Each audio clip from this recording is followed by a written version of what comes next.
Welcome back बच्चों। आज जो मैं बात करने जा रहा हूँ क्लास 10th वाले बच्चों के लिए chapter 2 acid base and salt. तो हम लोग इस वीडियो में करने वाले हैं इस चैप्टर का रिविजन्स। अगर कहीं भी अगर आपको प्रॉब्लम हो तो आप मुझे कमेंट करना, क्योंकि क्या है ना बच्चा, अब आप लोगों का नजदीक आ चुका है एग्जामिनेशन का डेट। तो आप लोग को अच्छे तरीके से समझने के लिए, समझाने के लिए मैं यहाँ पे फिर से इस चैप्टर को रिवाइज कराने वाला हूँ। तो प्लीज इस चैप्टर को सही तरीके से आप समझने का कोशिश करें, ठीक है। तो आखिर अगर हम लोग बात करें एसिड के बारे में, तो एसिड में आप लोग अच्छे तरीके से जानते होंगे कुछ नेचुरल एसिड होते हैं, ठीक है ना, कुछ आर्टिफिशियल जिसको हम लोग सिंथेटिक भी कह सकते हैं, जो एसिड होते हैं। लेकिन आखिर अगर टेस्ट के हिसाब से या फ्लेवर के हिसाब से अगर बात करें तो आप किसको एसिड कह सकते हो? तो एसिड कह सकते हैं जिसका सावर इन टेस्ट होगा, ठीक है। और उसी तरीके से अगर बात करें केमिकली के हिसाब से, इसमें कह सकते हैं H+ आयंस की मौजूदगी होना चाहिए, ठीक है। और साथ में बच्चों यहाँ पे ये भी अगर हम लोग पीएच स्केल के हिसाब से अगर बातें करें, जिसका पीएच स्केल अगर 7 से अगर कम होता है उसी को आप क्या कह सकते हो? एसिड बोल सकते हो, ठीक है। अब यहाँ पे डाइल्यूट की अगर बातें करें तो डाइल्यूट का मतलब होता है मिल जाना, ठीक है ना। तो इसमें क्या होता है? मोर अमाउंट ऑफ अगर बातें करें वाटर के हिसाब से, ठीक है। उसी तरीके से लेस अगर बात करें यहाँ पे एसिड के हिसाब से, तो ये डाइल्यूट माना जाता है, ठीक है। जैसे यहाँ पर अगर आपको दिखा दें तो आप देख सकते हो डाइल्यूट एसिड किसको कह सकते हैं? Acid with low solute. Solute का मतलब क्या होता है? जिसको हम लोग मिलाते हैं। जैसे मान लो पानी, पानी क्या हो, वाटर क्या हो जाएगा? सॉल्वेंट हो जाएगा, ठीक है ना। और सॉल्यूट क्या हो जाएगा? तो अगर चीनी की बात करें, ठीक है ना, शुगर, तो पानी यहाँ पे हो जाएगा आपका सॉल्वेंट, और यहाँ पे चीनी जो हो गया सॉल्यूट। जब दोनों को मिला देंगे तो ये डाइल्यूट होगा, लेकिन यहाँ पे सॉल्वेंट की मात्रा ज्यादा होना चाहिए, सॉल्यूट की मात्रा कम। ठीक उसी तरीके से बच्चों यहाँ पे अगर देखा जाए तो acid with low solute concentrations characterized by the बोला गया है more water and less acid. जहां पे डाइल्यूट एसिड अगर पूछ दिया जाएगा तो हमेशा ध्यान रखना ज्यादा पानी और कम एसिड। उसी तरीके से अगर बात करें, अगर स्ट्रॉन्ग एसिड के बारे में बात पूछ रहा है तो इसका मतलब ये हुआ वाटर कम लेकिन एसिड ज्यादा। अगर एसिड अगर ज्यादा है, ठीक है, और उसी तरीके से अगर मान लीजिए पानी अगर कम है तो क्या बनेगा? एक तरीके से स्ट्रॉन्ग एसिड की बातें कह सकते हैं, ठीक है। सो acid that dissociate completely in water, example की अगर बातें करें HCl, ठीक है ना, हाइड्रोजन क्लोराइड की बातें करें, H2SO4 की बातें करें, सल्फ्यूरिक एसिड इसको बोलते हैं। ये सब क्या हुआ? ये सब एक कैटेगरी दिया गया एसिड के लिए। उसी तरीके से अगर बात करें बच्चा कॉन्सेंट्रेशन ऑफ एसिड, एसिड जो है बोला गया यहाँ पे acid with high solute concentration, जैसे H2SO4, और कॉन्सेंट्रेशन ऑफ HCl, इसका कॉन्सेंट्रेशन लेवल की बातें करें, सॉल्यूट मतलब ये मिलाएंगे किसी में तो इसका कॉन्सेंट्रेशन क्या होता है? ज्यादा होता है। इसी वजह से क्वेश्चन से पूछ दिया जाता है जब पानी में आप एसिड को मिलाओगे या एसिड में पानी को मिलाओगे, ठीक है। तो हमें हमेशा ध्यान रखना बच्चा, पानी में हम लोग क्या करते हैं? एसिड को मिलाते हैं। पहले क्या होगा? वाटर, और उसमें क्या मिला देंगे हम लोग? एसिड। ये आपको ध्यान रखना है, ठीक है। तो इसमें क्वेश्चंस आते हैं, क्यों करेंगे नहीं करेंगे, क्योंकि इसमें अगर मान लीजिए एसिड में अगर पानी आप देते हो ना तो हाईली जन एक्सप्लोजन करने की हो सकता है, चांस आए, जो ब्रस्ट भी कर सकता है। वो हाईली अगर बातें करें एक तरीके से एक्सोथर्मिक जो है ना रिलीज कर सकता है, ये हीट को रिलीज कर सकता है कि नहीं है। तो यहाँ पे इस तरीके से आपको क्वेश्चन आ सकता है। उसी तरीके से वीक एसिड किसको बोल सकते हैं? जैसे अगर आप बातें करें यहाँ पे देखिए एसिटिक एसिड की बातें करते हैं, लैक्टिक एसिड की बातें करते हैं, या जितने भी अगर आपके पास नेचुरल अगर कहें एसिड है नेचुरल, चाहे साइट्रिक एसिड की बातें करें, टैनिक एसिड की बातें करें, ठीक है ना, यहाँ पे बोला गया एसिटिक एसिड की बातें करें, तो ये सब क्या होता है? एक वीक एसिड माना जाता है, ठीक है बच्चा। यहाँ पे ये बात समझ में आ गया। तो आखिरकार आपको क्या समझ में आया? एसिड किसको बोल सकते हैं? जिसके फ्लेवर अगर बातें करें एक तरीके से क्या होता है? सावर इन फ्लेवर में होता है, टेस्ट में होता है। उसी तरीके से अगर इसको एसिडिक इसी वजह से कह सकते हैं क्योंकि इसका पीएच स्केल अगर कहें तो 7 से क्या होता है?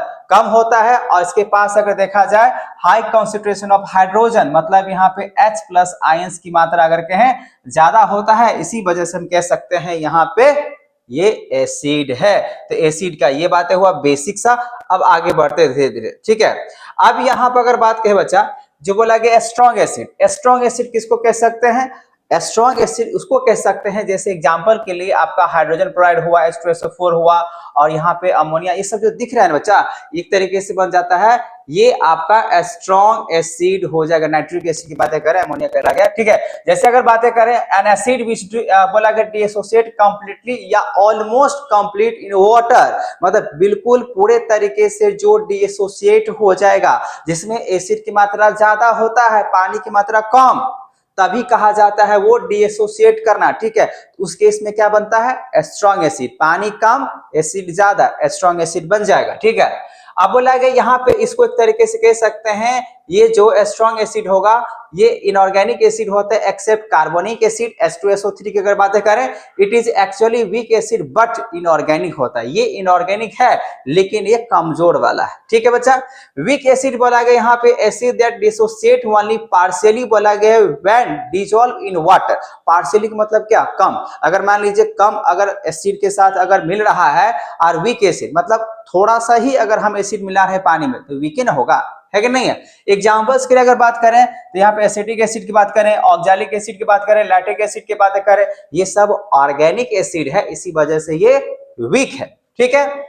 कॉन्सेंट्रेशन ऑफ अगर एसिड की बात करें तो concentrated solution is liquid with high solute. तो सॉल्यूट मैंने किसको बोला भैया, जिसको हम लोग मिलाते हैं, जिसको हम लोग मिलाएंगे वही क्या होता है, सॉल्यूट होता है। यहाँ बोला गया है जो कॉन्सेंट्रेशन एसिड का क्या, अगर कोई चीज को अगर मिला रहे हैं उसके कॉन्सेंट्रेशन अगर ज्यादा है तो इसका मतलब ये हुआ वो बहुत ज्यादा स्ट्रॉन्ग बन जाएगा, ठीक है। सो लोअर सॉल्यूट कॉन्सेंट्रेशन लोअर बनाएगा, अगर कम ही मिले। सिंपल से एग्जांपल ये है, अगर आप मान लो चाय बना रहे हो, ठीक है ना, चाय में अगर चीनी जितना यहाँ पे देते हो उतना ही ज्यादा वो स्ट्रॉन्ग मीठापन हो जाता है कि नहीं। उसी तरीके से अगर कम मिलाएंगे तो कम ही होगा। उसी तरीके से यहाँ पे ये सोचना है, while concentrated acid has higher solute, अगर ज्यादा मिलाते हो तो उसका कॉन्सेंट्रेशन लेवल ज्यादा हो जाएगा। तो वो अगर एसिड ज्यादा मिलाते हो तो क्या बन जाएगा, एसिडिक बन जाएगा, ठीक है। More amount of acid less amount of water, इसका मतलब ये हुआ इसका कॉन्सेंट्रेशन लेवल ज्यादा हुआ, वो एसिडिक बन जाएगा, ठीक है। चाहे हम कॉन्सेंट्रेशन लेवल की अगर बातें करें H2SO4 HCl, ठीक है। अब ये तो समझ में आ गया बच्चा, ये तो आपको लाइन समझ में आ गया। यहाँ पे कॉन्सेंट्रेशन का मतलब होता है पानी कम और उसके हिसाब से एसिड ज्यादा। अब यहाँ पे अगर डाइल्यूट की अगर बातें करें वही हुआ मिल जाना, ठीक है। यहाँ पे स्ट्रॉन्ग एसिड की बातें चल सकता है, कॉन्सेंट्रेटेड एसिड की बातें करें ये सब कॉन्सेंट्रेटेड एसिड है, H2SO4 एंड HCl की बातें करते हैं। बोला यहाँ पे dilute solution is liquid having a lower solute content. तो अगर कम, अगर मान लीजिए मैंने अभी बता चुके हैं यहाँ पे, अगर कम क्या, अगर सॉल्यूट है, कम अगर एसिड है, ज्यादा पानी है, इसका मतलब ये हुआ वो डाइल्यूट एसिड है, ठीक है। तो H2SO4 with a concentration of 5% is considered a dilute acid के हिसाब से। अब यहाँ पे एसिड की बात समझ में आ चुका है। अब यहाँ पे जो मैं बात करने जा रहा हूं वो है बेस।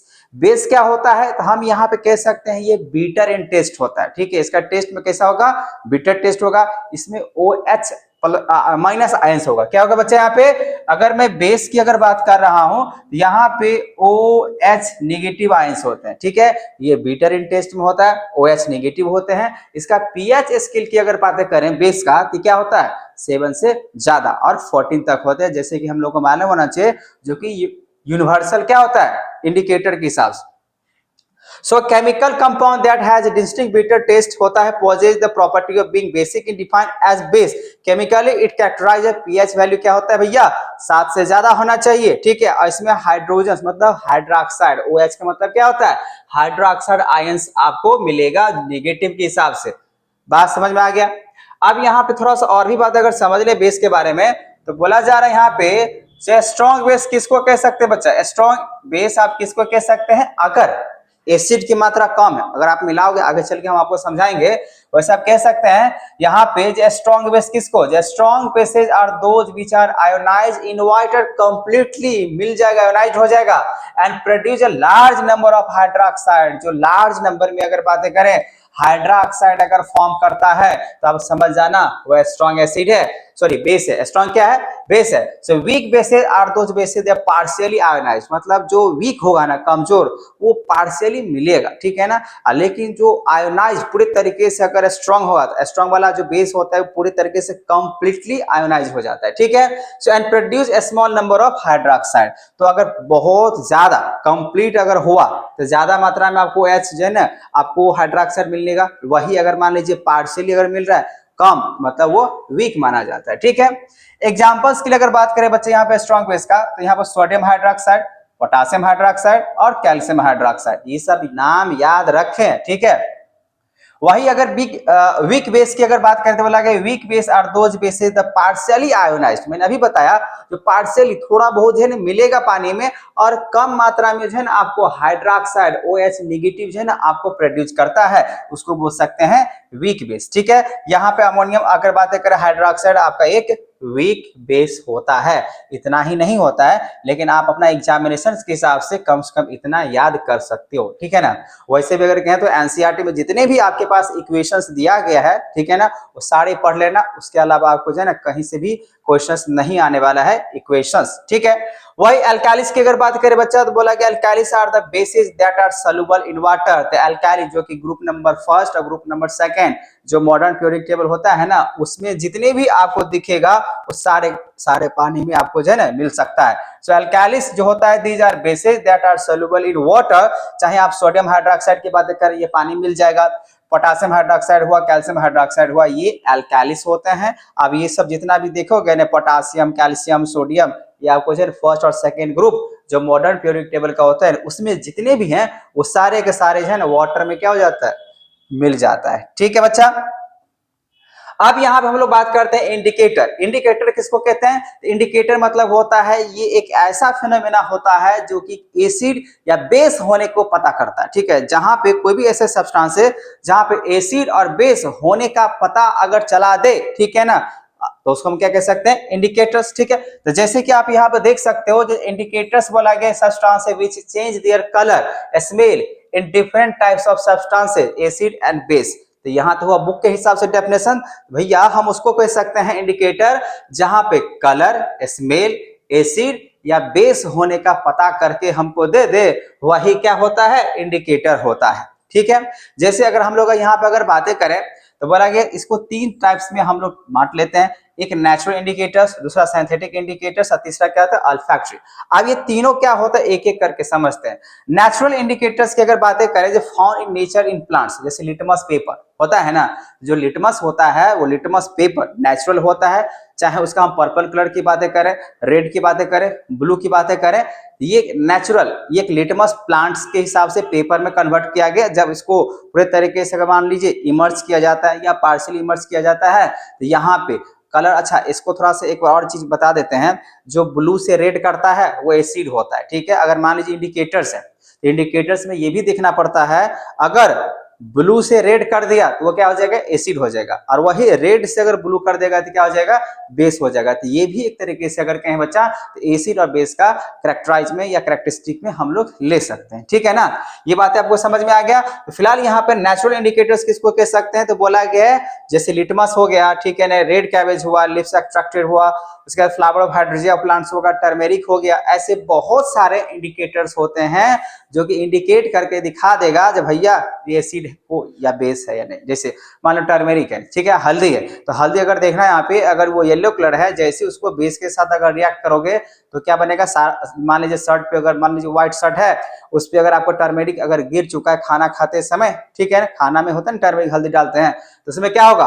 वो जो आपको येलो कलर है तो क्या होगा बच्चा? जैसे हम लोग उसको सर्फ से मिलाते हैं, तो सर्फ क्या एक तरीके से बेसिक नेचर का होता है, जैसे उसको धोने की कोशिश करेंगे ना, फिर क्या होगा? वो येलो से रेड हो जाएगा, मतलब वो एक एसिडिक नेचर में आपको कन्वर्ट करके दिखाई देगा, मतलब कलर चेंज हो जाएगा। ठीक है, उसी तरीके से यहाँ पे बहुत सारे ऐसे इंडिकेटर है जो आपको कलर यहाँ पे दिखाए ना, कलर तो चेंज किया, मतलब कह सकते हैं यहाँ पे जो टर्मेरिक येलो था वो रेड दिखा रहा है, मतलब वो इंडिकेटर का काम करा। अब वो एसिड बेस की बात नहीं कर रही, ये नहीं सर हम तो अगर मान लीजिए शर्ट पे अगर गिरा तो वो तो था आपका येलो, और येलो से अगर मान लीजिए रेड हुआ, क्या वो एसिड हो जाएगा? ऐसा मैंने नहीं, ठीक है, ऐसा सोचना भी नहीं है जो ऐसा वो एसिड हो जाएगा, नहीं, उसका कलर चेंज कर दिया। तो टर्मेरिक यहाँ पे जो इसका बिहेवियर हुआ कैसा हुआ, हम कह सकते हैं एक तरीके से इंडिकेटर का हुआ। ठीक है बच्चा, तो अब आगे बात करते हैं यहाँ पे सिंथेटिक इंडिकेटर्स। बोला गया यहाँ पे ऐसे सब्सटेंसेस जो आपको आर्टिफिशियली मतलब यहाँ पे बनाया गया होगा। जैसे हम बात करें यहाँ पे मिथाइल ऑरेंज, ठीक है ना, तो मिथाइल ऑरेंज या फेनाफ्थलीन की अगर बातें करें, ये सब आर्टिफिशियल सब्सटेंसेस हैं, केमिकल्स हैं जो कि ये इंडिकेट का काम करते हैं। इंडिकेटर्स बताता है क्या होगा नहीं होगा। अभी अब इसको दिखाने वाले एक चार्ट के हिसाब से ऑल फैक्ट्री अगर बातें करें तो ऑल फैक्ट्री हम उसको कह सकते हैं जो स्मेल के हिसाब से डिसीजन लिया जाता है, इसका स्मेल कैसा है ना। ये भी एक तरीके से इंडिकेशंस हुआ जो इंडिकेट करके दिखाएगा, जो एसिड बेस कलर होने का बता दे वही होता है इंडिकेटर। ठीक है, तीन तरीके के इंडिकेटर मैंने बात किया। अब इसको थोड़ा सा चार्ट के हिसाब से समझ लेते हैं, आखिर किसमें कौन सा रखेंगे तो क्या हो जाएगा। जैसे कि अगर बात करें बच्चा, अगर नेचुरल इंडिकेटर्स है, अगर मान लो लिटमस पेपर आपके पास है, उसको अगर आप एसिड में डालोगे, अगर मान लो आपके पास लिटमस पेपर है, ब्लू कलर का है या अगर मान लीजिए या रेड कलर का है, जैसे उसमें अगर आप लिटमस पेपर डालते हो एसिड में तो उसका कलर कैसा हो जाएगा, रेड। अब वैसे अगर मान लीजिए हमने उस लिटमस पेपर को अगर डालते हैं बेस में तो उसका कलर क्या हो जाएगा, ब्लू। ठीक है, उसी तरीके से रेड कैबेज है, अगर उसको आप एसिड में डालते हो तो रेड हो जाएगा, बेस में डालते हो तो ग्रीन हो जाएगा। उसी बात अगर बात करें फ्लावर ऑफ हाइड्रोजनिया प्लांट की बातें करें, अगर एसिड में अगर रखते हैं तो ब्लू हो जाता है और बेस में रखते हैं तो पिंक हो जाता है। टर्मेरिक की बातें करें तो यहाँ पे एसिड में कोई चेंज नहीं होता है। ठीक है, हमने सर्फ में डालने की बात किया, धोने की बात की, वहां पे चेंज होता है। ठीक है, और वही अगर बात करें तो देखो, अगर वो बेसिक नेचर जैसे क्या बोलते हैं सर्फ, तो सर्फ क्या है, सर्फ की अगर बातें करें, डिटर्जेंट की अगर बातें करें, एक तरीके से बेसिक नेचर का होता है। तो जैसे उसमें आप मिलाए, क्या मिला, टर्मेरिक, तो वो रेड कलर आपको नजर आ जाएगा। ठीक है, उसी तरीके से अगर बात करें बच्चा, यहाँ पे सिंथेटिक इंडिकेटर्स, मतलब यहाँ पे ये आर्टिफिशियल इंडिकेटर्स है। जैसे फेनाफ्थलीन, अगर फेनाफ्थलीन को अगर आप एसिड वाले सॉल्यूशंस में अगर डालते हो तो उसका कलर कलरलेस हो जाता है और बेस में डालोगे तो पिंक कलर का हो जाता है। अगर आपके पास फेनाफ्थलीन नाम के इंडिकेटर है, एसिड में डालो कलरलेस और बेस में डालोगे तो पिंक हो जाता है। उसी तरीके से मिथाइल ऑरेंज आपके पास होगा, जैसे मिथाइल ऑरेंज को एसिड में डालोगे तो रेड हो जाएगा और बेस में डालोगे तो येलो हो जाएगा। ठीक है, अब हम बात कर लेते हैं बच्चा यहाँ पे स्मेल के हिसाब से। तो अल्फैक्टिव इंडिकेटर्स की बात करें, इससे ऑनियंस की बातें करें, इसका कैरेक्टरिस्टिक बोला गया है, अगर आप एसिड में डालते हो तो कैरेक्टरिस्टिक इसका स्मेल जैसा है वैसा ही रहेगा, इसमें कोई स्मेल नहीं देता। उसी तरीके से अगर वैनिला एसेंस की बात करें, इसमें वही स्मेल होगा जो पहले था, उसमें कोई स्मेल की बात नहीं। रिटेन स्मेल, इसमें स्मेल नजर आएगा, उसमें कोई स्मेल नजर नहीं आता है। ठीक है, उसी तरीके से अगर बात करें क्लोव ऑयल का, तो बोला कि ये रिटेन स्मेल जैसा स्मेल पहले था वैसा ही रहेगा, लेकिन उसमें जो इसमें स्मेल था पहले से, उसका स्मेल थोड़ा सा कम हो जाता है। तो यहाँ पे आपको ये याद कर लेने हैं, क्योंकि केमिस्ट्री में आपको जो है ना अधिकतर चीजें आपको याद करने पड़ती है तो समझने पड़ते हैं। ठीक है ना, सबसे बेस्ट चीज है। अब ये कहोगे नहीं पूरे तरीके से हम इसको मेमोराइज कर लें, तो ऐसे ना आप पढ़ लो, समझ लो, अच्छे रहेगा अभी। ठीक है, और वैसे भी आपको पता ही होगा सीबीएसई वालों ने यहाँ पे कॉन्सेप्ट की बातें कहा जा रहा है, रट्टा मारने वाली अब बात खत्म हो चुका है। अब आगे की अगर बात करें बच्चा, यहाँ पे अब रिएक्शंस है, और रिएक्शंस में आपको यहाँ पे दो तीन बातें आपको हमेशा ध्यान रखना है।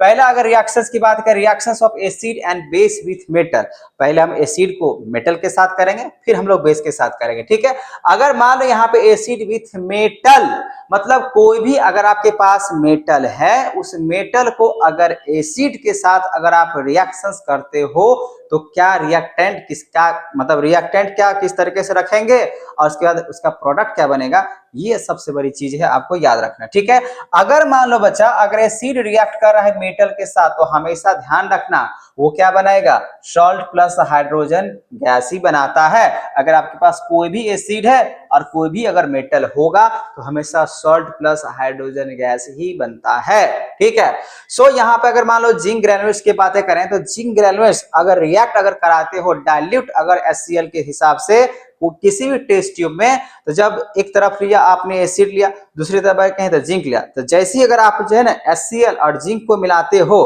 तो वैसी क्या है, H की बात करें H+N और जिंक की बातें करें, जिंक सबसे वैसे भी ताकतवर होता है अगर रिएक्टिविटी सीरीज के हिसाब से अगर देखें तो, है कि नहीं। तो जिंक क्या करेगा, इस H वाले के साथ क्या बोलते हैं, H को तो कमजोर होता है, कमजोर मतलब हाइड्रोजन को बाहर भेज देगा और क्लोरीन के साथ ये जो है ना अपने आप को डीएसोसिएट कर लेगा। तो ये जो जिंक क्लोराइड है क्या बना, सॉल्ट, और ये क्या हुआ, हाइड्रोजन लिबरेट कर गया। ठीक है, उसी तरीके से अगर मैं बात करूं यहाँ पे, अगर आप कोई भी मेटल है उस मेटल को अगर आप बेस के साथ अगर रिएक्शंस करते हैं बच्चा, तो base react with metal involve hydrogen gas, same ही चीज यहाँ पे निकल के आता है। लेकिन यहाँ पे याद रखने की बात यह है, note that all metals do not react with base, सारे मेटल बेस के साथ रिएक्ट नहीं करता है, ओनली एल्काइलिस वाला जो होगा सिर्फ वही कर सकता है। ठीक है, तो metal must be more reactive than metals present in the base of reactions to take place. ठीक है, तो देखो इसका भी रिएक्शंस की बात कर लेते हैं। अगर आपके पास बेस है, बेस को अगर मेटल के साथ आप रिएक्शंस करते हो तो हाइड्रोजन गैस और सॉल्ट तो बनबे करेगा।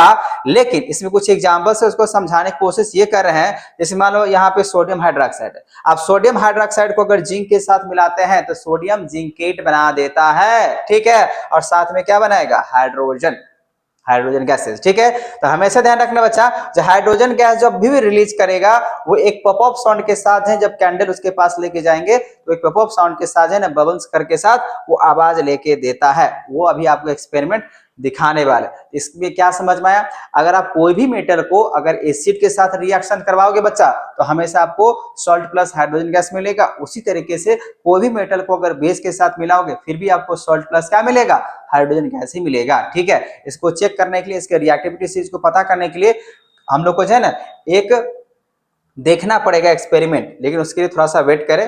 अब यहाँ पे देखो, अगर हम लोग बात करें यहाँ पे जो reactions of acid with metal carbonates and metal, तो बोला कि अगर हाइड्रोजन कार्बोनेट है तो acid react with metal carbonate and metal hydrogen carbonate to form salt, carbon dioxide and water. इस लाइन को याद रखें, अगर कोई भी मेटल कार्बोनेट है या मेटल हाइड्रोजन कार्बोनेट है उसके साथ अगर आप एसिड को रिएक्शंस करवाते हो बच्चा तो हमेशा ध्यान रखना सॉल्ट प्लस कार्बन डाइऑक्साइड और प्लस में वाटर ही निकल के आता है। जैसे एग्जांपल के लिए आपके पास HCl है, ठीक है, उसके साथ आपने सोडियम कार्बोनेट ऐड करा, ये तो आपका एसिड है, और एसिड में यहाँ पे सोडियम कार्बोनेट या मेटल कार्बोनेट भी बोल सकते हो। जैसे ही आप यहाँ पे ऐड करोगे बच्चा तो हमेशा सॉल्ट, कार्बन डाइऑक्साइड प्लस में वाटर निकल के आता है, ठीक है। उसी तरीके से अगर मान लीजिए HCl यहाँ पे अगर लिए, फिर यहाँ पे सोडियम बाइकार्बोनेट लिए, ये भी एक तरीके से मेटल बाइकार्बोनेट कहा जाएगा। ये सोडियम बाइकार्बोनेट को हम लोग क्या बोल सकते हैं, मेटल बाइकार्बोनेट भी। तो जैसे ही मेटल कार्बोनेट बाइकार्बोनेट प्लस मैंने यहाँ पे HCl लिया तो फिर से वही बनेगा, salt plus carbon dioxide plus में वाटर बनाता है। तो ये लाइन को आपको याद रखने की जरूरत है, क्योंकि एग्जाम में आपसे यही पूछ दिया जाएगा। कम से कम ये अगर याद रखते हो बच्चा, इसी पे आप बहुत सारे एग्जाम्पल्स को सॉल्व कर सकते हो, ठीक है। उसी तरीके से अगर ध्यान से सुना जाए बच्चे, यहाँ पे बोला गया है जब अगर हम लोग CO2 तो ऑलरेडी है, ये बोला गया CO2 can be tested by passing through the lime water. अगर लाइम वाटर जो होता है, कैल्शियम ऑक्साइड हाइड्रोक्साइड की बातें करें, कैल्शियम हाइड्रोक्साइड की बातें करें, अगर कैल्शियम हाइड्रोक्साइड में अगर हम लोग कार्बन डाइऑक्साइड को अगर पास करा देते हैं एक्सेस मात्रा में तो वहां पे मिल्की वे में कन्वर्ट हो जाता है। ध्यान रहे, क्वेश्चंस यहां से आता है, आपसे पूछ दिया जाएगा जो बताओ बच्चा, अगर हम लोग लाइम वाटर में अगर CO2 की मात्रा ज्यादा में अगर एक्सेस में अगर हमने वहां पे अगर मिला दिया तो क्या होगा उसका, तो हमेशा ध्यान रखना वो मिल्की वे में कन्वर्ट हो जाता है, ठीक है।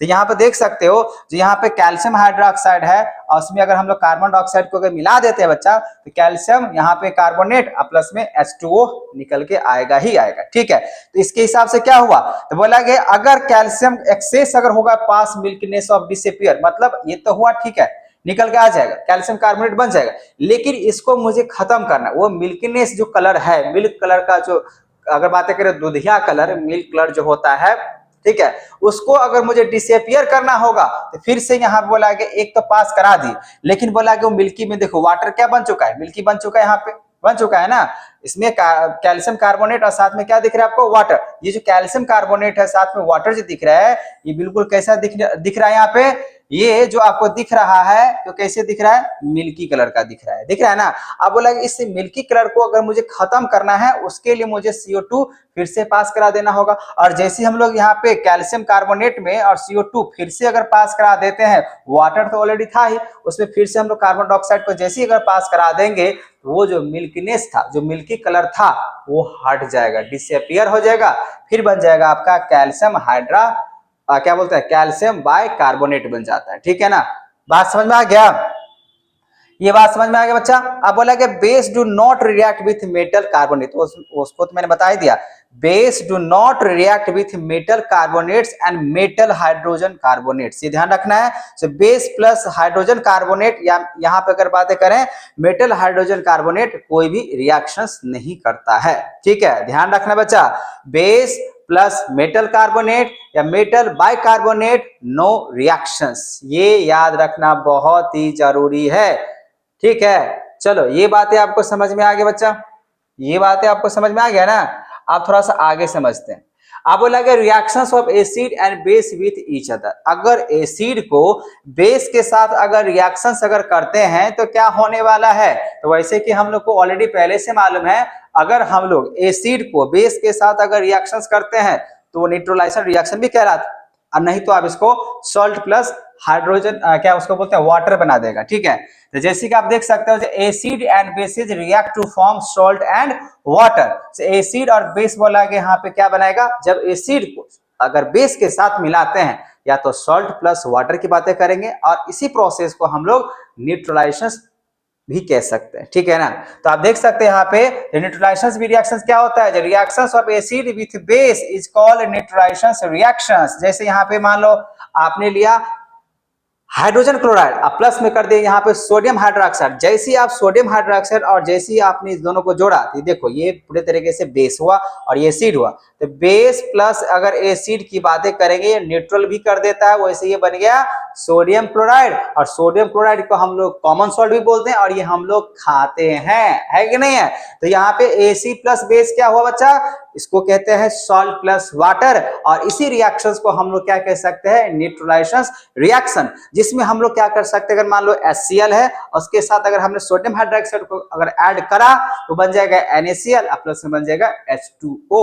ये आपको ध्यान रखना होगा। ठीक है, अब यहाँ पे कुछ कॉन्सेप्ट है, क्योंकि यहाँ से क्वेश्चंस भी आते हैं। अगर मान लो स्ट्रॉन्ग एसिड है और वीक बेस होगा, तो स्ट्रॉन्ग अगर एसिड है, ये एसिड की मात्रा अगर ज्यादा है तो कैसा सॉल्ट बनाएगा बच्चा, तो एसिडिक सॉल्ट बनाएगा। मतलब इसका पीएच स्केल की अगर बातें करें वो बिलो हो जाएगा 7 से कम, मतलब एसिडिक बनते चला जाएगा अगर।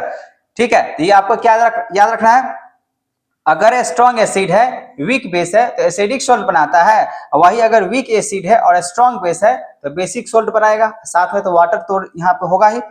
स्ट्रॉन्ग एसिड प्लस में यहाँ पे स्ट्रॉन्ग बेस है, दोनों स्ट्रॉन्ग है, मतलब यहाँ पे एसिड भी स्ट्रॉन्ग है और यहाँ पे बेस भी अगर स्ट्रॉन्ग है तो इसको एक तरीके से कहा जाएगा ये न्यूट्रलाइजेशन रिएक्शंस कहा जाएगा, क्योंकि यहाँ पे दोनों को दोनों क्या है, स्ट्रॉन्ग है। या तो दोनों नॉर्मल रहेगा फिर भी वो न्यूट्रलाइजेशन रिएक्शंस होगा, है कि नहीं है, या तो दोनों स्ट्रॉन्ग रहे। तो यहाँ पे इसी तरीके से इसको न्यूट्रल सॉल्ट भी बोल सकते हैं हम लोग। यहाँ पे वीक एसिड है और वीक बेस है तभी भी क्या बनाएगा, न्यूट्रल सॉल्ट ही बनाएगा, प्लस में वाटर ही रिलीज होता है। ठीक है बच्चा, अब यहाँ पे अगर हम लोग ध्यान देखें, रिएक्शंस ऑफ मेटेलिक ऑक्साइड, ध्यान रखना मेटालिक ऑक्साइड, जैसे हम लोग कहते हैं मैग्नीशियम ऑक्साइड, जैसे हम लोग कहते हैं सोडियम ऑक्साइड, एल्युमिनियम ऑक्साइड, ये सब क्या हुआ, मेटालिक ऑक्साइड हुआ। ठीक है, अगर मेटल को ऑक्सीजन के साथ रिएक्शंस कराते हैं तो मेटल ऑक्साइड बनाता है। अब उस मेटल ऑक्साइड को अगर हम लोग अगर ऐड कर लेते हैं बेस के साथ, ठीक है, तो बोला गया यहाँ पे जैसे कैल्शियम ऑक्साइड, मैग्नीशियम ऑक्साइड और बेसिक ऑक्साइड होता है, ये आपको ध्यान रखना पड़ेगा। ठीक है, अगर मेटालिक ऑक्साइड को अगर एसिड के साथ अगर रिएक्शंस कराते हैं बच्चों, तो हमेशा ध्यान रखना सॉल्ट प्लस वाटर ही निकल के आता है। जैसे यहाँ पे कैल्शियम ऑक्साइड, अब ये कैल्शियम ऑक्साइड की अगर बातें करें, जो लाइम वाटर की बातें कर लेते हैं, क्विकलाइम भी बोलते हैं इसको, ठीक है ना, इसको क्विकलाइम के नाम से भी हम लोग जानते हैं। ठीक है, ये जो क्विकलाइम है, अभी क्विकलाइम बोला गया है, अगर हम लोग किसके साथ, एसिड के साथ अगर रिएक्शंस कराते हैं तो कैल्शियम क्लोराइड प्लस में वाटर निकल के आता है। ये आपको याद रखना होगा। क्या याद रखना पड़ेगा बच्चा, अगर कोई मेटल ऑक्साइड है या मेटालिक ऑक्साइड है उसके साथ अगर एसिड को अगर लगा देते हैं, कंबाइन कर देते हैं, तो वहां पे भी सॉल्ट प्लस वाटर ही बनता है। ठीक है, लेकिन यहाँ पे एक बात है, नॉन मेटल जो है ऑक्साइड ये बेस के साथ होता है, तो बोला गया non metallic oxide are acidic in nature. इस लाइन को अच्छे तरीके से याद रखना। ठीक है, इस लाइन को अच्छे तरीके से याद रखना, जो नॉन मेटल ऑक्साइड होगा वो एसिडिक इन नेचर का होगा। जैसे नॉन मेटालिक ऑक्साइड की बातें करें, जैसे मान लो कार्बन डाइऑक्साइड, ठीक है, कार्बन डाइऑक्साइड क्या है, नॉन मेटालिक है, ठीक है ना, उसके साथ अगर आप कैल्शियम हाइड्रोक्साइड क्या है, बेस है। तो यहाँ पे अगर कोई भी नॉन मेटालिक ऑक्साइड लेते हो, जैसे नाइट्रोजन ऑक्साइड, नाइट्रोजन ऑक्साइड भी क्या होगा, एक तरीके से आपका वो तो नॉन मेटल ही है, नाइट्रोजन क्या है, नॉन मेटल ही है। तो अगर उसको उसके साथ अगर बेस को मिलाते हो फिर भी आपको वहां पे सॉल्ट प्लस वाटर ही बनेगा। जैसे कैल्शियम कार्बोनेट, ये भी एक सॉल्ट है, कैल्शियम कार्बोनेट भी क्या है, सॉल्ट ही है। ठीक है, और आगे चल के हम लोग ये सब और अच्छे तरीके से जो है ना समझ लेंगे सॉल्ट के बारे में। फिलहाल यहाँ पे जो कुछ रिएक्शन जो हम लोगों ने अभी यहाँ पे सीखा है, इसको एक बार समअप कर लेते हैं। हमने क्या आपको बोला है, अगर मान लीजिए एसिड प्लस मेटल कार्बोनेट है तो salt plus carbon dioxide plus water ही बनेगा। मैंने बोला अभी आपको, एसिड प्लस अगर मेटल लेते हैं तो क्या बनेगा बच्चा, सॉल्ट प्लस हाइड्रोजन गैस ही बनता है। एसिड प्लस अगर मेटल हाइड्रोजन कार्बोनेट अगर आप लेते हो तो सॉल्ट प्लस यहाँ पे कार्बन डाइऑक्साइड प्लस में वाटर ही बनाएगा। ये सब अच्छे तरीके से मेमोराइज कर लेने हैं या तो समझ लेने हैं, क्योंकि एग्जामिनेशन से 100% आपको इससे क्वेश्चन आएगा ही आएगा। ठीक है, अब एसिड है प्लस में मेटालिक ऑक्साइड है, एसिड प्लस अगर मेटालिक ऑक्साइड है सॉल्ट प्लस वाटर ही बनाता है। और वही अगर एसिड प्लस अगर बेस कर देते वो तो पता ही है भैया, सॉल्ट तो बनाएगा और साथ में इसको न्यूट्रलाइजेशन रिएक्शन के नाम से भी जानते हैं। ठीक है, अगर रिएक्शंस ऑफ बेस की अगर बातें करें बच्चा, तो बेस ऑफ मेटल तो ये सॉल्ट प्लस हाइड्रोजन बनाएगा, अभी बात की है। वही अगर हम लोग बेस को अगर मेटल कार्बोनेट के साथ, अगर बेस को मेटल कार्बोनेट के साथ करते हैं तो नो रिएक्शन, ये आपको ध्यान रखना है, ये वाली बात ध्यान रखना है, नो रिएक्शंस कहां पे होता है। उसी तरीके से अगर हम मेटल हाइड्रोजन कार्बोनेट भी लेते हैं अगर मान लीजिए बेस के साथ, तो नो रिएक्शन, और बेस प्लस एसिड तो सॉल्ट प्लस वाटर ही बनेगा, और base plus non metallic oxide salt plus water ही बनाएगा। ठीक है बच्चा, ये आपने यहाँ पे रिवाइज कर लिया, इसको किसको क्या बोलते हैं, प्लीज इसको अच्छे तरीके से मेमोराइज कर लें, सबसे अच्छा है। अब यहाँ पे क्वेश्चंस 100% यहां से भी क्वेश्चन आते हैं, तो इसको थोड़ा ध्यान से समझो। क्या बोला गया यहाँ पे, सिमिलरिटी बिटवीन एसिडिक या बेस। अब इसमें दोनों में, एसिड में और बेस में किस प्रकार का सिमिलरिटी है, समानता है। ठीक है, ध्यान सुनो, बोला कि जितने भी एसिड्स होगा सब में क्या होता है, H प्लस आयंस होता है। Very good.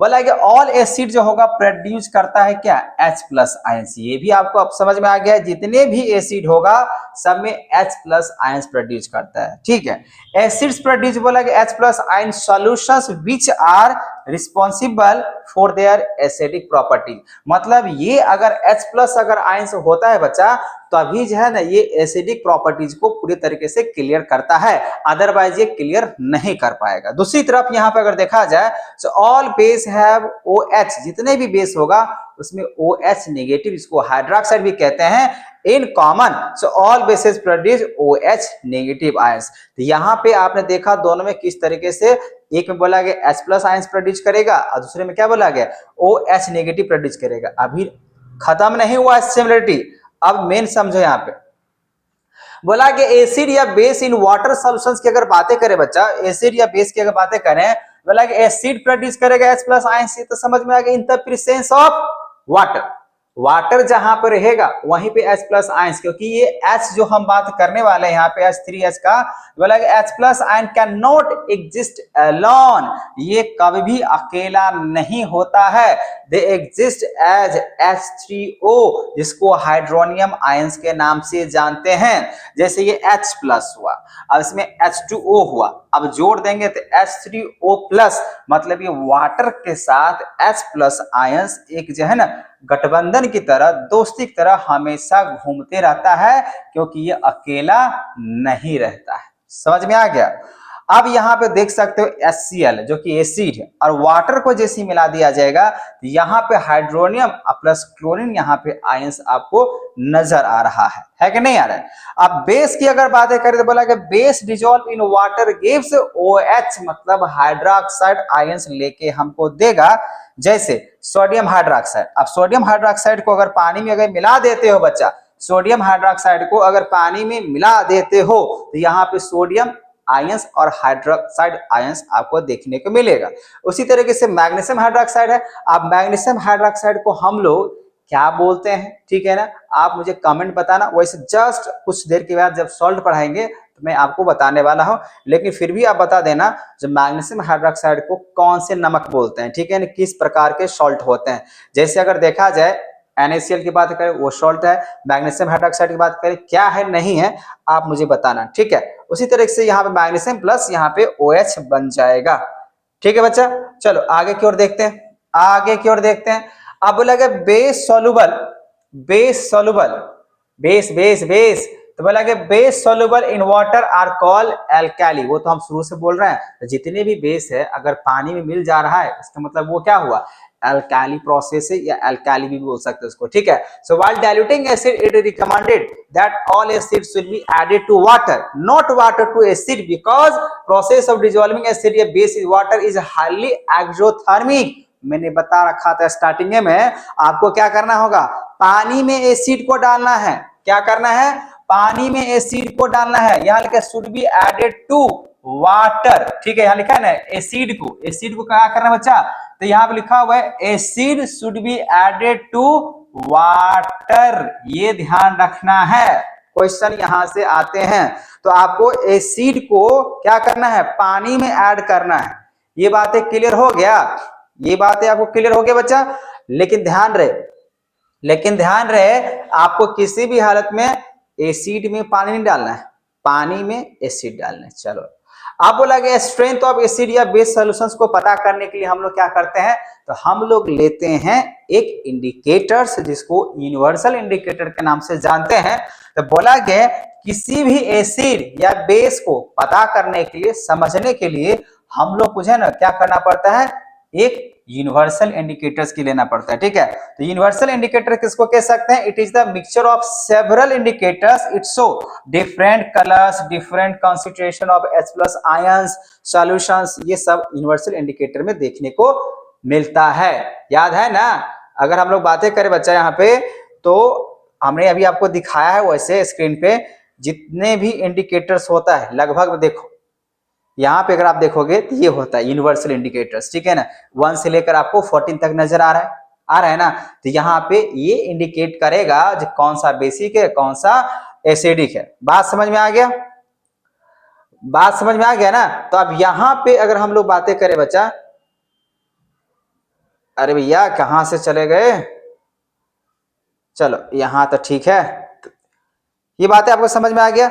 ये मैंने बता दिया, सिमेट्री बता दी है, ठीक है ना। इंडिकेटर्स की बातें चल रहा था ये, चलो आप समझते हैं यहाँ पे, ठीक है। तो आप यूनिवर्सल इंडिकेटर समझ में आ गया। आप क्या कहते हैं, पीएच स्केल।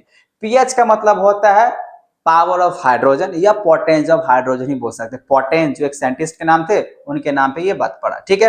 वैसे हम लोग रिविजन कर रहे हैं तो थोड़ा फास्ट की मुझे पढ़ाना चाहिए। बोला गया पीएच स्केल, बोला गया scale for measuring H+ ions concentration in solution. P in pH stand for potenz या German word which means power, ठीक है, समझ में आ गया।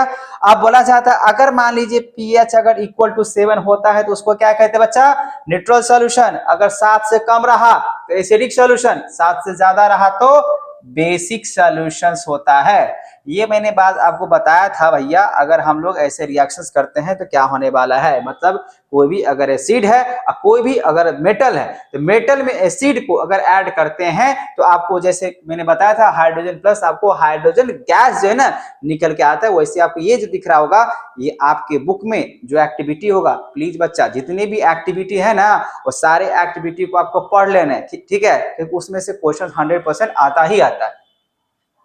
रिएक्शंस ऑफ एसिड की बात करें तो reactions of acid with the metals, when acid react with metal the metal hydrogen बोले डिस्प्लेसमेंट रिएक्शंस के नाम से भी बोल सकते हैं। तो displacement of hydrogen from the take acid the result in the formation of salt and hydrogen. तो हमेशा ध्यान रखना, जैसे मैंने बताया अभी इससे पहले, अगर मान लीजिए कोई HCl है और उसके साथ अगर मान लीजिए जिंक है, और जब इसको आप रिएक्ट करते हो इधर एक हुआ जिंक इधर हुआ हाइड्रोजन, तो बताओ जिंक यहाँ पर अगर देखो हाइड्रोजन में, तो जिंक सबसे ताकतवर है, ये कमजोर होता है ना, और ये ताकतवर होता है। तो ये क्या करेगा, क्लोरीन को हटा देगा, सॉरी क्या बोलते हैं हाइड्रोजन को हटा देगा, और ये जिंक जो किसके साथ लग जाएगा, क्लोरीन के साथ। यहाँ पे क्या बनेगा, जिंक क्लोराइड। क्या बन जाएगा बच्चे, यहाँ पे जिंक क्लोराइड बन जाएगा। और ये जो H जो दिख रहा है हाइड्रोजन, ये आपको H2 हाइड्रोजन गैस में लिबरेट कर जाता है। तो यहाँ पे यही रिएक्शंस दिया गया, reactions of acid with metal. तो ये आपका एसिड हुआ, ये आपका मेटल हुआ, तो इस तरीके से जिंक क्लोराइड बना दिया और हाइड्रोजन गैस यहाँ पे निकल के बाहर लिबरेट कर रहा है, ठीक है। ये बात आपको क्लियर हो चुका है। तो इस तरीके से आपको ये एक्टिविटीज है ना आपको देखने को मिलेगा। अब यहाँ पे देखो बच्चा, ये आपका जो है ना दिया गया पीएच वैल्यू, जो नेचर के हिसाब से किसका क्या होता है नहीं होता है। तो प्लीज जो आपको ये नजर आ रहा है यूनिवर्सल इंडिकेटर के हिसाब से, तो यहाँ पे कुछ जो है वो आपको याद रख लेने हैं। जैसे आप टैप वाटर की बातें करें, जो बोला गया कलर ऑफ पीएच पेपर में, वो कैसा नजर आएगा, पेपर में ग्रीन होता है, ग्रीन लगभग में ऐसे वाला यही पे हुआ, ठीक है। और बोला कि इसका अप्रोक्सीमेटली 7 तो होता ही और ये न्यूट्रल होता है। उसी तरीके से अगर बात करो ड्रिंक्स, जो कलरलेस बोला गया एडेटेड ड्रिंक्स की बातें कर रहे हैं, येलोइश ग्रीन होता है, थोड़ा सा पीछे होता है, 6 होता है, लगभग में एसिडिक नेचर का होता है। लेमन जूस की बातें करें जो ऑरेंज कलर का होगा 2.5 होता है इसका पीएच स्केल, जो कि एसिडिक होगा। उसी तरीके से सलाइवा बिफोर द मील, जो हम लोग खाना खा रहे हैं, जो सैलिवरी ग्लैंड्स होता है, उसमें अगर बात करें बच्चा उसका ग्रीन कलर होता है जो 7.4 होता है और न्यूट्रल्स माना जाता है। ठीक है, तो ये सब जो दिख रहा है बच्चा प्लीज ये तो इतना ही नहीं है, इससे ज्यादा होता है। ठीक है, तो आप लोग इससे ज्यादा वाले वैसे तो आपको बुक में दे दिया जाएगा, मतलब एग्जाम के हिसाब से बात करें तो आपको मिलेगा कि किसका कितना क्या होता है, अब उसी में से बताओ, नहीं तो आपको ये याद कर लेना होगा कि किसका पीएच स्केल कितना होता है। अब यहाँ पे अगर बात करें कुछ एक्स्ट्रा वाली बातें, तो बोला गया यहाँ पे the sensitivity of plants and animals, the pH level बोला गया has significant impact on both plants and animals. So many बोला गया important biological process including enzymes and hormones activity as well digestion so require a specific pH range to function properly. तो pH scale है ना होना बहुत जरूरी है। जब तक pH स्केल अगर मान लीजिए नहीं मालूम होगा तो हम सही तरीके से किसी चीज के बारे में सिग्निफिकेंट जो बातें होगा वो हम लोग नहीं बता सकते हैं। ठीक है, जैसे सॉइल की बात करें, अब सॉइल में अगर बात करें मान लीजिए कहीं पे भी अगर फैक्ट्री इंडस्ट्री अगर है और उस जगह का जो मिट्टी है सॉइल है अगर वो एसिडिक बन चुका है तो उस एसिडिक को खत्म करने के लिए मुझे क्या करना पड़ेगा, तो वहां पे कैल्शियम हाइड्रोक्साइड मतलब चूना पत्थर की जो बातें करते हो मिलाया जाएगा। तो कैल्शियम हाइड्रोक्साइड क्या होता है बच्चा, बेस होता है। अगर एसिडिक मतलब एसिडिक अगर हो चुका है तो अगर एसिड में अगर बेस को मिला देंगे तो क्या बन जाता है वहां पे, न्यूट्रल। ठीक है ना, इसी वजह से बोला गया था आइडियल पीएच अगर बातें करें यहाँ पे आइडियल पीएच रेंज जो होता है soil support plant to crop to growth between 6.5 से लेकर 7 तक होता है। डाइजेस्टिव सिस्टम की बात करें तो during the digestion process in our stomach particular pH range जो होता है 1.5 से लेकर 4 तक होता है। ये सब याद रखना पड़ेगा बच्चा। ठीक है, फिर बोला गया pH level of enzymatic reactions with aid in the breakdown of food affected the presence of hydrochloric acid। Hydrochloric acid के बारे में आपको पता ही होगा। ठीक है ना, बोला गया टूथ डिके की बातें करें तो when the pH of the environment surrounding the teeth drops 5.5 lower tooth decay in can मतलब ये भी एसिडिक नेचर में आ जाता है।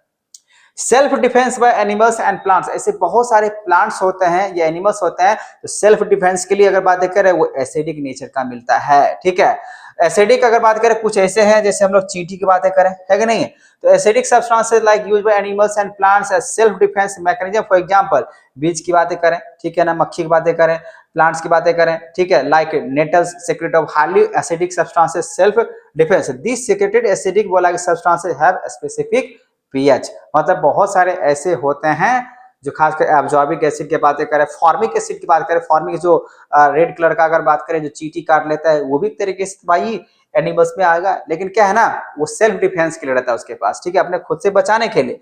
तो ये सब अगर देखा जाए तो आपको रीड कर लेना है, पढ़ लेना है। अब यहाँ पे बच्चा हम लोग बात करने वाले हैं सॉल्ट के बारे में।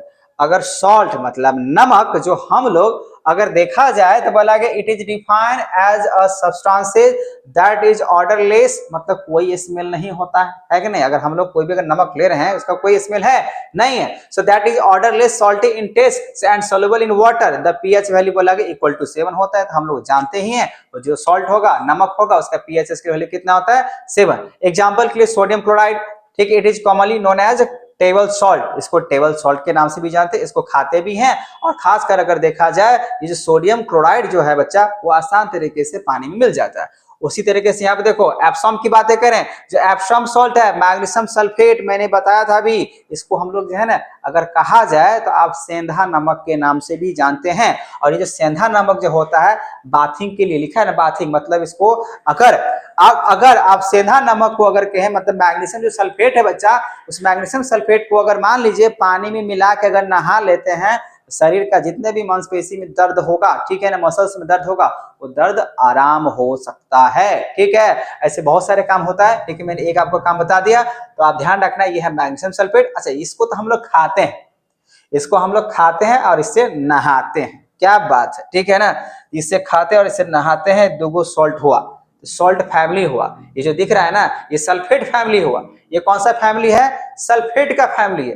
ये किसका फैमिली है? क्लोराइड का फैमिली है, ठीक है ना। तो जो जैसा मिलेगा उसका वैसे ही फैमिली मिल जाता है, ठीक है। जैसे कि यहाँ पे हम लोग कुछ देखने वाले हैं फैमिली ऑफ सॉल्ट के बारे में। When salt have either have same cation और एनायन, कैटायन और एनायन नेगेटिव और पॉजिटिव के बाद categorize as member of same family.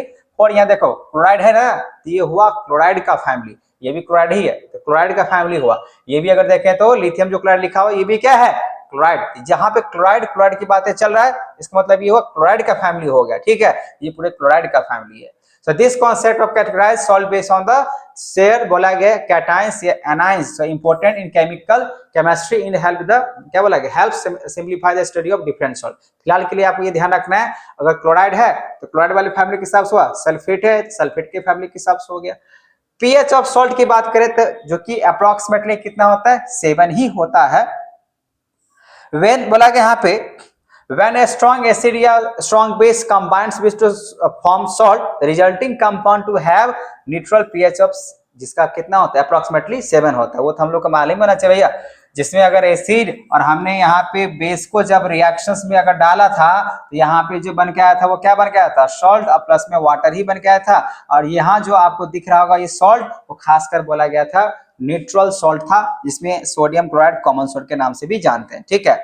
अगर मान लीजिए बोला गया वीक एसिड है स्ट्रॉन्ग अगर बेस डाल दिए, अगर बेस क्या है? ज्यादा है, तो स्ट्रॉन्ग बेस जैसे अगर होता है, अगर मान लो बच्चा यहाँ पे अगर वीक अगर एसिड होता है और साथ में अगर आप यहाँ पे स्ट्रॉन्ग अगर बेस को लगा देते हो, तो यहाँ जो सॉल्ट बनेगा वो सॉल्ट कैसा बनाएगा? तो बेसिक सॉल्ट बनाएगा। मतलब इसका पीएच स्केल क्या हो सकता है? इसका पीएच स्केल आपका 7 से ज्यादा हो सकता है। बात समझ में आ गया? The pH of the salt form बोला गया weak acid and weak base cannot be predicate and most of determine the tough of अगर बात करें pH test। तो ध्यान रखना, अगर वीक एसिड स्ट्रॉन्ग बेस है तो वहां पे बेसिक सॉल्ट बनाता है, वही इसका उल्टा अगर बात करें, अगर स्ट्रॉन्ग एसिड है और वीक बेस है तो आपका एसिडिक सॉल्ट बनाता है। इसका पीएच स्केल लगभग में 7 होता है, अगर एसिडिक है उससे कम। अगर एसिडिक सॉल्ट होगा तो 7 से कम बनाएगा पीएच स्केल, और बेसिक सॉल्ट होगा तो 7 से ज्यादा बनाता है, ठीक है। ये बात आपको रहेगा ध्यान में। केमिकल्स अगर बातें करें बच्चे, यहाँ पे chemical is form common salt के लिए commonly known as sodium chloride as a molecular formula NaCl होता है। फंडामेंटल एलिमेंट्स अगर बात करें our diet serve as flavour और बोला enhancer and preservative in many of the food. तो बहुत सारे फूड को हम लोग क्या करते हैं, जो कॉमन सॉल्ट होता है उसको हम लोग डालते हैं कॉमन सॉल्ट को, तो किसी भी सब्सटेंसेस को क्या करते हैं? प्रिजर्व करते हैं, बचाता है कि नहीं है? ठीक है। अब यहाँ पे सोडियम हाइड्रोक्साइड की अगर बातें करें तो बोला गया ये बोला गया लेयर या कॉस्टिक सोडा भी बोल सकते हैं इसको, ब्लीचिंग पाउडर की अगर बातें करें, सब देखो बच्चा यहाँ 4 जो है ना पॉसिबल यहाँ पे कंपाउंड्स फॉर्म हो सकता है सॉल्ट का यहाँ पे कितने पॉसिबल बातें बोला गया डिस्टिंक्ट कंपाउंड बन सकता है? 4। पहला अगर बात करें सोडियम हाइड्रोक्साइड जिसको हम लोग कॉस्टिक सोडा के नाम से जानते हैं, ब्लीचिंग पाउडर जिसको हम लोग जो है कैल्शियम हाइड्रो या हाइपोक्लोराइड के नाम से जानते हैं, बेकिंग सोडा की बातें करें तो सोडियम हाइड्रोजन कार्बोनेट या सोडियम बाइकार्बोनेट के नाम से जानते हैं, वॉशिंग सोडा की बातें करें तो सोडियम कार्बोनेट या डेकाहाइड्रेट के नाम से भी जानते हैं, या तो सोडियम कार्बोनेट डेकाहाइड्रेट के नाम से जानते हैं, ठीक है। अब सोडियम हाइड्रोक्साइड की बातें करें बच्चा तो इसको क्या बोल सकते हैं? जब इलेक्ट्रिसिटी को पास किया जाता है एक्वा सॉल्यूशन बोलो या ब्राइन सॉल्यूशन बोलो एक तरीके से, है ना, सोडियम क्लोराइड को हम लोग क्या बोलते हैं? Brine solution. याद रखना, सोडियम क्लोराइड को हम लोग ब्राइन सॉल्यूशन के नाम से भी जानते हैं। It decomposes to form sodium hydroxide. The process is called chloro alkali process. ये ध्यान रखना क्योंकि यहाँ पे क्लोरीन और बेस का प्रोसेस हो रहा है, because of the product of form chloro means chlorine and alkali means sodium hydroxide जो कि बेस होता है। इसी वजह से इसको क्या बोलते हैं? क्लोरो एल्काली प्रोसेस के नाम से भी जानते हैं, ठीक है बच्चा। ये बच्चा आपको ध्यान रहेगा। जैसे देखो अगर आपने ब्राइन सॉल्यूशन किसको लिया? सोडियम क्लोराइड को। अब यहाँ पे सोडियम क्लोराइड को अगर आप वाटर के साथ अगर मिला देते हैं तो आपको sodium hydroxide plus chlorine plus में हाइड्रोजन गैसेज लिबरेट करते हुए आपको देखने को मिलेगा, ठीक है। तो यहाँ पे ये आपको याद रखना है, इसको हम लोग सोडियम क्लोराइड को ब्राइन सॉल्यूशंस के भी नाम से जानते हैं। उसी तरीके से यहाँ पे अगर बातें करें जैसे एनोड है, कैथोड है, ठीक है ना, सोडियम और हाइड्रोक्साइड ब्राइन सॉल्यूशन से पास किया गया नमक का पानी, ठीक है। अब नमक के पानी जैसे अगर बात करें जो ब्राइन कंटेनिंग कर रहे हैं NaOH सोडियम हाइड्रोक्साइड जो कि नमक है। फिर बोले यहाँ पे फ्यूल्स, इस तरीके से डायग्राम दिया गया है जो आपको एक तरीके से समझाने के लिए जो किस तरीके से इसको प्रोसेस करके हम लोग निकाल सकते हैं, ठीक है। इलेक्ट्रोलाइसिस किसको कह सकते हैं? तो इलेक्ट्रोलाइसिस प्रोसेस उसको बोल सकते हैं जो कोई भी अगर लिक्विड का सब्सटेंसेज है और उस लिक्विड के सब्सटेंसेज में से इलेक्ट्रिसिटी को अगर पास करा देते हो, कोई भी ऐसे लिक्विड्स है उस लिक्विड में से इलेक्ट्रिसिटी को पास करा देते हो तो इलेक्ट्रोलाइसिस या इलेक्ट्रोलाइट्स खासकर वो कंटेन कर जाता है, ठीक है। सो इलेक्ट्रोलाइसिस बोला गया ब्राइन सॉल्यूशन होता है कॉमन सॉल्ट। मान लो यहाँ पे कॉमन सॉल्ट हुआ जो पानी के हिसाब से सॉल्यूशन है ना, तो सॉल्यूशंस में क्या होगा, गीलापन तो होबे करेगा, मिला हुआ रहेगा, ठीक है। तो जैसे इसमें अगर हम लोग इलेक्ट्रिसिटी को अगर पास करा देते हैं यही इलेक्ट्रोलाइसिस या इलेक्ट्रोलाइट के नाम से जाना जाएगा। जैसे कैथोड किस पे जाकर चिपक रिलीज कर जाएगा, मतलब कैथोड सॉरी क्या बात एनोड, जो एनोड होगा वो Cl2 बोला गया क्लोरीन गैस को रिलीज करेगा और जो कैथोड होगा बोला गया H2 रिलीज करता है। Sodium hydroxide remain in the solution, और सोडियम जो होगा जो हाइड्रोक्साइड की बातें कर रहे हैं वो सॉल्यूशंस में वैसे का वैसे रह जाता है और क्लोरीन और H2 वो रिलीज कर जाता है, एनोड और कैथोड्स, ठीक है बच्चा। आप ब्लीचिंग पाउडर की बात करते हैं, पहला तो आपको समझ में आ गया जिसमें हम लोग सोडियम हाइड्रोक्साइड की बातें करा। अब बोला गया यहाँ पे ब्लीचिंग पाउडर, तो ब्लीचिंग पाउडर क्या होता है? तो ब्लीचिंग पाउडर का हम लोग जो है ना कैल्शियम ऑक्सीक्लोराइड भी बोल सकते हैं, है कि नहीं है, जिसको हम लोग क्या कहते हैं, कैल्शियम ऑक्सीक्लोराइड। यहाँ पे केमिकल फॉर्मूला हुआ, इसको ऐसे भी लिखा जा सकता है। प्रिपरेशन करने के लिए क्या होता है, इसको बनाने के लिए क्या करना होगा, सोडियम हाइड्रोक्साइड में अगर आप क्लोरीन को ऐड कर देते हो, सोडियम हाइड्रोक्साइड में अगर बच्चा अगर क्लोरीन को अगर ऐड कर देते हो तो आपको कैल्शियम ऑक्सीक्लोराइड प्लस में वाटर बन जाता है, ठीक है, ये ध्यान रखना है। अब ये जो दिख रहा है यहाँ पे बोला कि bleaching powder which is produced by reacting chlorine gas dry slaked lime, dry होता है जिसको स्लेग लाइम कैल्शियम हाइड्रोक्साइड को बोलते हैं। Slaked lime calcium hydroxide is water soluble compound commonly used as a bleaching agent in textile industry में काम किया जाता है, ठीक है ना, textile industry as well as oxidizing agent. तो ऑक्सीडाइजिंग एजेंट क्या होता है, जो अपने को घटा दे या दूसरे के ऑक्सीजन को बढ़ा दे, ठीक है। सो एंड डिसिफिकेंट बोला गया यहाँ पे इसका स्मेल की अगर बातें करें various other industry, it should be noted that the primary use of bleaching agent and the made by chemical reaction involving calcium hydroxide में अगर क्लोरीन को मिला दोगे तो कैल्शियम ऑक्सीक्लोराइड, और यही जो कैल्शियम ऑक्सीक्लोराइड है बच्चा यही बनता है ब्लीचिंग पाउडर, ठीक है। अगर यूज की अगर बातें करें जो कैसे इसको यूज करने हैं तो सबसे आसान ये है, इसको हम लोग जो है ना साफ सफाई के लिए यूज करते हैं, व्हाइट क्लीनिंग के लिए यूज करते हैं, टेक्सटाइल इंडस्ट्री में यूज करते हैं। डे टू बोला गया strong oxidizing abilities, it serve as oxidizer का भी काम करता है इंडस्ट्री में। और बोला गया यहाँ पे यूटिलाइज एज द बोला गया disinfected to make water portable eliminating harmful organism. तो पानी अगर गंदा है उसमें अगर आप ब्लीचिंग पाउडर डाल देते हो सारे जर्म्स को क्या कर देते हैं, किल, फिर वो हो जाता है साफ, ठीक है। ये आपको समझ में आ गया। अब मैं यहाँ पे बात कर लेता हूँ तीसरा जो नमक है वो है आपका बेकिंग सोडा, इसको हम लोग सोडियम बाइकार्बोनेट के नाम से भी जानते हैं, ध्यान रखना। बेकिंग सोडा को हम लोग क्या बोलते हैं, sodium bicarbonate. Also refer to the baking soda bicarbonate और soda is type of chemical compound represented by the formula NaHCO3 sodium bicarbonate and named sodium hydrogen carbonate बोला गया IUPAC, जो कि इंटरनेशनली जो है ना आपको एक ब्रांचेज होता है उसमें लिस्ट किया गया। So this is compound form by the combination of sodium cations मतलब Na एंड बाइकार्बोनेट HCO3, इसका भी 2 नेगेटिव चार्ज के साथ बोल सकते हैं, है ना। तो नहीं कार्बोनेट है 2 चार्ज है, हाँ तो वैसे 2 चार्ज होना चाहिए ना, एक होता है, कार्बोनेट का एक ही होगा, उसके हिसाब से कैंसिलेशन हो जाता है। तो टाइपिकली सोडियम बाइकार्बोनेट बोला गया appear to fine powder with the slightly salty and alkali taste होता है similar to sodium carbonate and washing soda की तरह। जैसे यहाँ पे आप क्या करो ब्राइन सॉल्यूशन यही, ठीक है ना। अब इसमें अगर मान लो आप सोडियम क्या बोलते हैं कार्बन डाइऑक्साइड और साथ में अमोनिया अगर आपने मिला दिया तभी बनेगा यहाँ पे अमोनियम क्लोराइड प्लस में सोडियम बाइकार्बोनेट आपको मिल जाएगा। तो ये हुआ आपका केमिकल फॉर्मूला। और इसका अगर देखा जाए जब हीट किया जाएगा कुकिंग के दौरान पकाने के दौरान बोला कि सोडियम कार्बोनेट जो है ना सोडियम कार्बोनेट में कन्वर्ट हो जाएगा, नहीं हमने बोला यहाँ पे सोडियम बाइकार्बोनेट को अगर मान लीजिए हीट अगर कर दिया जाए तो यहाँ पे sodium carbonate plus water plus में कार्बन डाइऑक्साइड बन जाता है। ये आपको याद रखने की जरूरत बच्चा, ये तो साफ साफ बता ही दे रहा है। अगर हम लोग सोडियम बाइकार्बोनेट को अगर हीट करते हैं तो यहाँ पे sodium carbonate plus H2O plus में साथ में आपको कार्बन डाइऑक्साइड मिल जाता है। तो sodium hydrogen carbonate is has various uses the household, घर में बहुत सारे हम लोग इसका यूज करते हैं। जैसे for making baking powder which is mixtures of baking soda, sodium hydrogen carbonate and mild edible की बात तो कह सकते हैं। यहाँ पे टैट्रिक एसिड को जो है ना शायद इसको जोड़ देंगे तो सही तरीके से हो जाएगा। बोला कि सच एज एसिड टैट्रिक एसिड लिखा हुआ है। तो जैसे एडेबल की अगर बातें करें, बोला कि यहाँ पे एंड माइल्ड एडेबल एसिड होता है जिसको क्या बोलते हैं, टैट्रिक एसिड, माइल्ड थोड़ा वो। When baking powder is heated the mixture of water, तो यहाँ पे जैसे सोडियम बाइकार्बोनेट में अगर हम लोग यहाँ पे H प्लस की आयंस की बातें करें, मिलने के बाद कार्बन डाइऑक्साइड वाटर प्लस में सोडियम सॉल्ट ऑफ एसिड बन जाता है। ठीक है बच्चा। अब यहां पर अगर मैं बात कर लूं इसको थोड़ा और, तो बोला गया carbon dioxide produce during the reactions and causes of bread या cake rise making the soft and spongy बनता है कि नहीं है।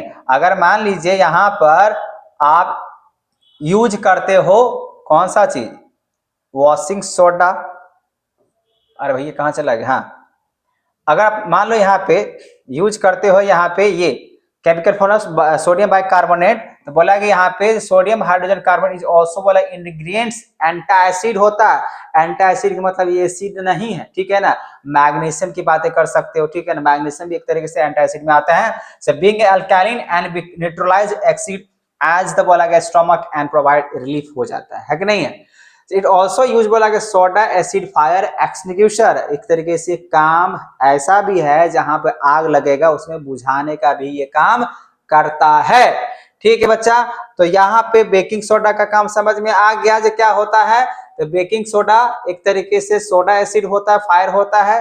कहीं पे अगर मान लीजिए एंटासिड के तो काम करवे करता है, मैग्नीशियम की बात करें, सोडियम की बात करें, ये सब बिल्कुल आ जाता है इसमें। और कहीं भी अगर इस तरीके से अगर पेट उट में अगर दर्द होता है इसको रिलीफ करने के लिए आपको जो है ना, अगर आप सोडा अगर पी लेते हैं तो आपको रिलीफ है। सोडियम बाइकार्बोनेट की बात कर रहा हूँ। अब यहाँ बात करते हैं धोने वाला सोडा, वॉशिंग सोडा, जिसको धोबिक सोडा भी बोलते हैं।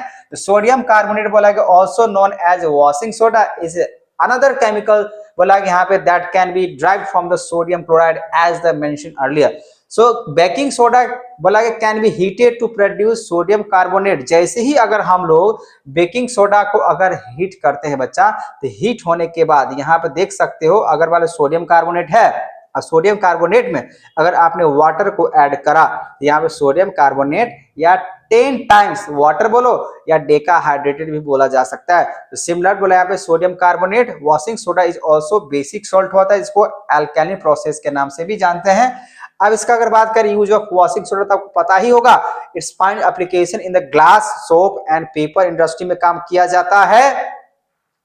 साथ ही सोडियम कार्बोनेट बोला कि सर्व एज क्लीनिंग एजेंट होता है, ये साफ सुथरे करने का काम आता है घर में।